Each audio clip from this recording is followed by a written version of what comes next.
Hello, my name is Justina Popkaite and I'm a senior R&D scientist at Atrandi Biosciences.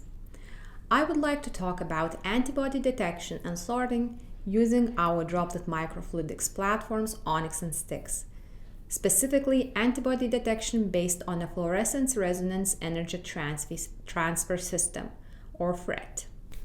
We demonstrate that our droplet microfluidic platforms Onyx and Styx can be used to perform this type of high-throughput screening. Onyx and Styx are flexible, easy to use and adapt open platforms, which allow to create, manipulate, and sort droplets. We based our approach on work published in 2022. In this work, a custom microfluidic setup was used to isolate single hybridoma cells by encapsulating them in droplets, along with an Alexa fluor conjugated secondary antibody and fluorescently labeled antigen. The fluorescent labels on the antibody and antigen, Alexa fluor 488 and 647, make a FRET pair. As you can see here, if there is no antibody or the antibody is not specific to the antigen and the secondary antibody, FRET signal is not generated.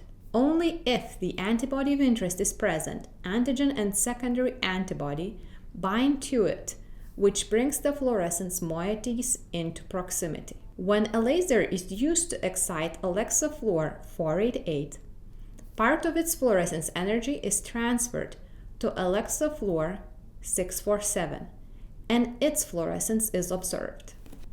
Our design is similar. Instead of a secondary antibody and antigen, we use two secondary antibodies which specifically target different regions of the antibody of interest.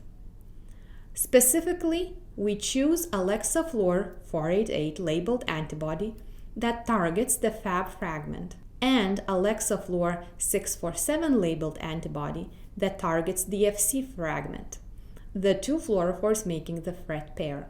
Using Onyx, we isolate single hybridoma cells and the two detection antibodies in droplets. We incubate to allow for antibody secretion. Then we use Styx to sort the droplets in which the cell has produced the antibody of interest from those in which the antibody of interest is not present. Only when the antibody of interest is present, the FRET pair fluorophores get in proximity enough for the fluorescence energy transfer to happen, and we observe the corresponding fluorescence signal. Here we can see a video of droplet generation using Onyx. As you can see in the photo, we have many droplets that have one cell or are empty, but also some that have more than one cell. This is because the cells are distributed within droplets according to Poisson distribution. After incubation, the emulsion is loaded onto Styx.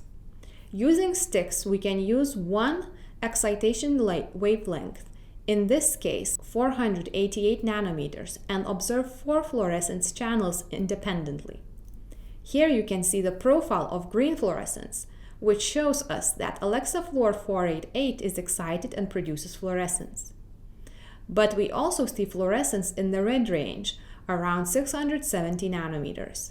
Since Alexa fluor 647 is not excited by 488 nanometer light, this indicates that FRET has occurred. That is, the laser was used to excite Alexa fluor 488, from which fluorescence energy was transferred to Alexa fluor 647, which in turn produced fluorescence. On the right, you can see the scatter plot we used to set the gate for droplet sorting. On the x-axis, we have green fluorescence, and on the y-axis, red fluorescence. Two populations emerge in the red fluorescence. We select the one showing increased red fluorescence. Here you can see how droplet sorting looks visually. If droplet fluorescence is within the determined gate, an electric pulse is generated from the electrodes. This induces a dipole moment within the aqueous droplet and pulls it into the positive channel. If droplet fluorescence is outside the set gate, the droplet passively goes into the waste channel. Since FRET signal is only generated when a cell is present, we can observe whether the droplet passing into the positive channel contains a cell. Here you can also see the video of the sorting process.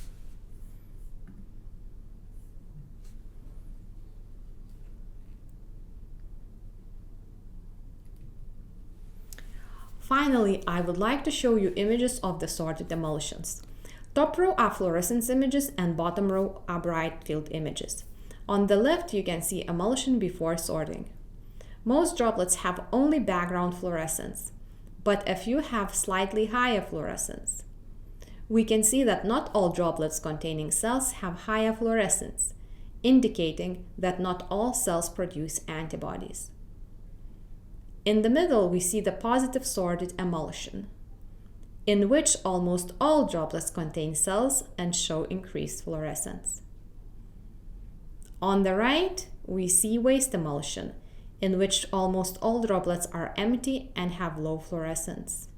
In conclusion, we demonstrated that Onyx and Styx platforms can be used to perform thread-based antibody detection and sorting, showcasing the use of these platforms in the field of high-throughput antibody discovery. Thank you.